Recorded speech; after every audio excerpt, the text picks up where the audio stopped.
This presentation will concentrate on mass resolution and its importance in accurate mass measurement, and how this is used to determine the elemental composition of a compound. At the end, we'll briefly touch on the use of mass spectrometry to obtain structural information following fragmentation of the intact molecular ion. Mass resolution is essentially a measure of the peak width of the isotopes.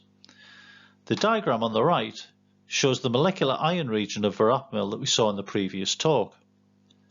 The diagram on the left shows that same molecular ion region, but at different mass resolutions, and it shows the effect it has on the isotope profile and the measured mass. If we start with the middle diagram, which is essentially the same profile as we saw previously, the isotopes are separated but not completely to baseline. This is known as low resolution or unit mass resolution. The mass measured is the monoisotopic peak, and it's accurate to approximately 1 or possibly 2 decimal places. If the mass resolution was increased, as shown in the lower diagram, the peak width now is much narrower. The isotopes are easily separated to baseline, and the mass can be measured much more accurately, typically to 3, often to 4, and sometimes higher numbers of decimal places. If the mass resolution was much lower, as shown in this top diagram, and I should say that this resolution is only usually seen in mobile or field mass spectrometers rather than lab instruments, it would not be possible to determine the individual isotopes. With the isotopes merged together, the mass measured is the average mass rather than the monoisotopic mass.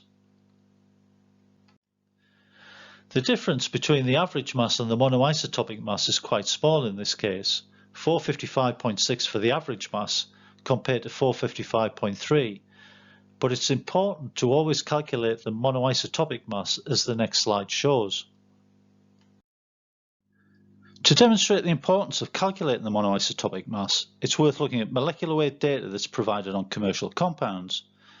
Compounds are often supplied as salts, in this case verapamil hydrochloride, and the average mass includes the salt with a molecular weight of 491.1.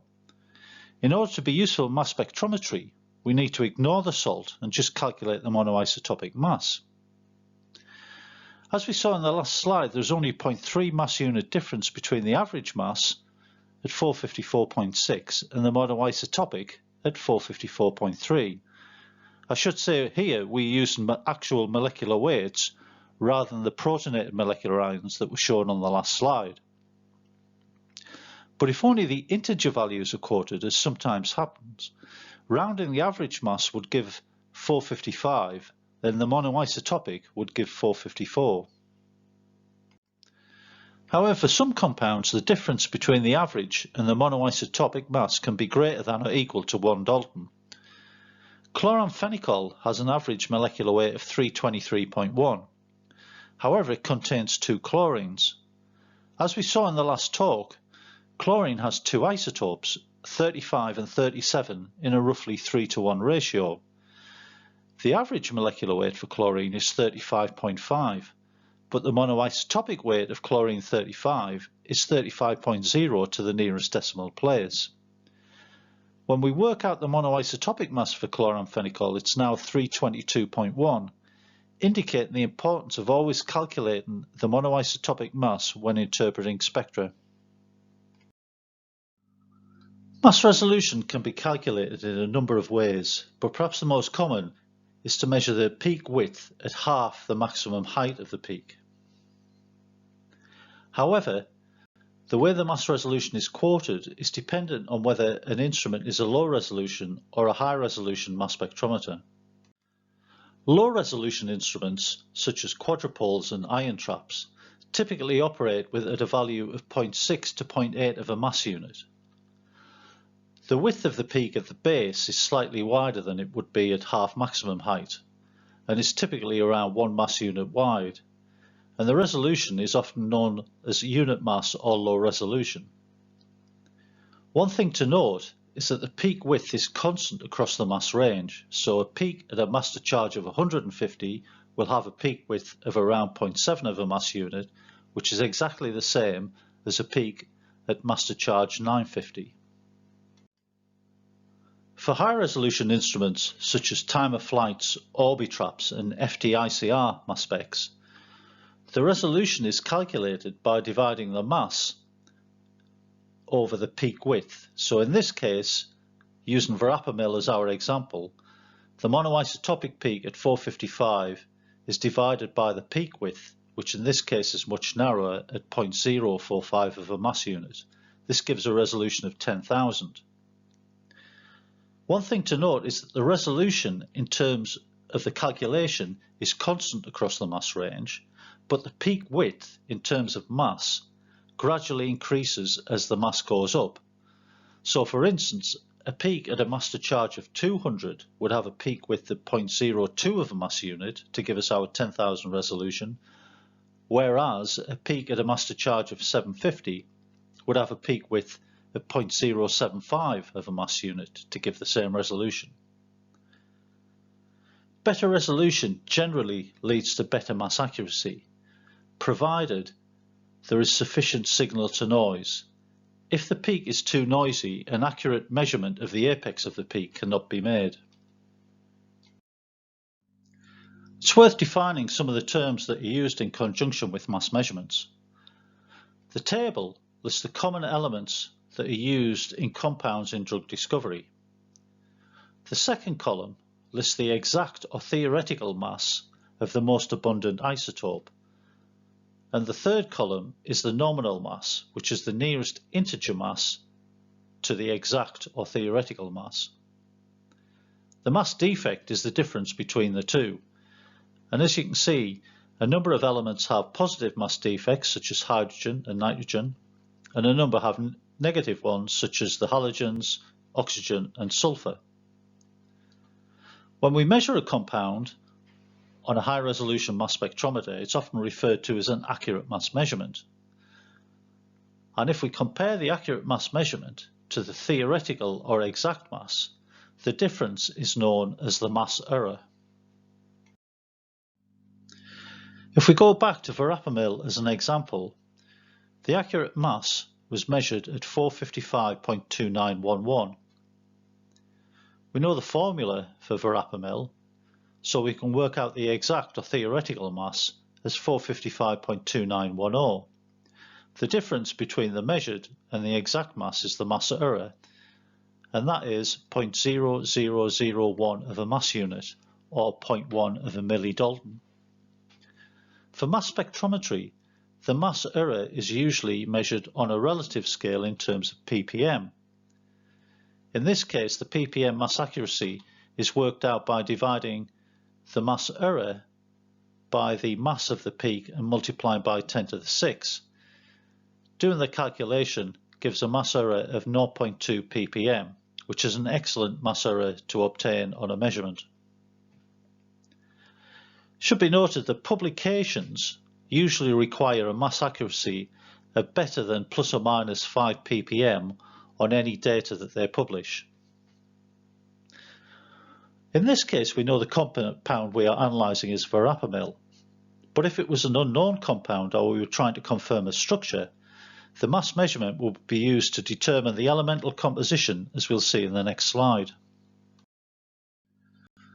To obtain the elemental composition of a compound, the accurate or measured mass is compared to all possible molecular formula within a set range of elements.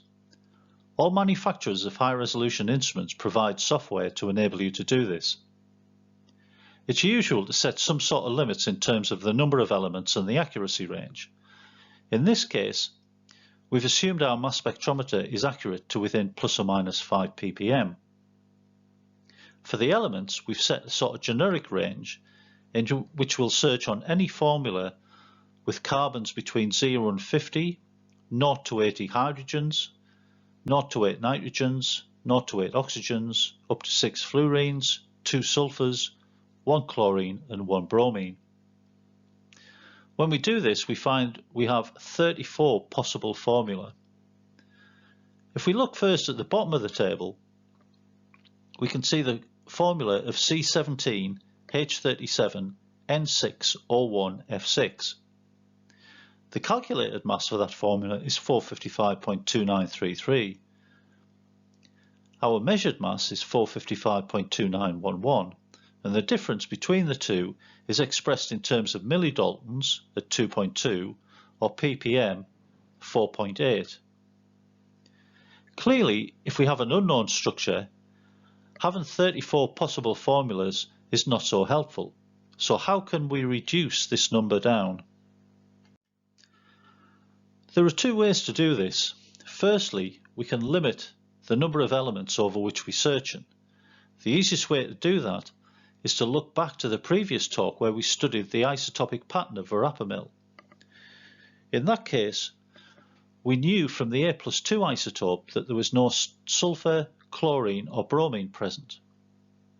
From the A+1 isotope, we knew that the number of carbons was almost certainly between 24 and 28. And if we have 24 to 28 carbons, the number of hydrogens is almost certainly less than 50. So using this modified list where we keep the carbons from 24 to 28, hydrogens up to 50, up to 8 nitrogens, 8 oxygens and 6 fluorines, we now only have 3 possible molecular formulae, with the one at the top the correct one, which is Verapamil. The second way to reduce the numbers of possible formula is to increase the accuracy of the instrument that we're using.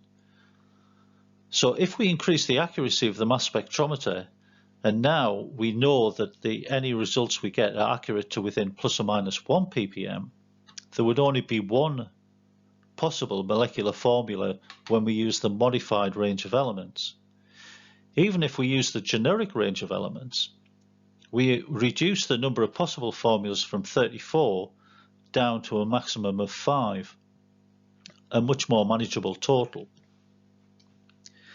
It should be noted that elemental composition data can be obtained not just on the molecular ion, but also on fragment ions, which can aid in the elucidation of a structure as shown in the next slide. To end this talk, we'll briefly look at obtaining structural information from fragmentation of the molecular ion.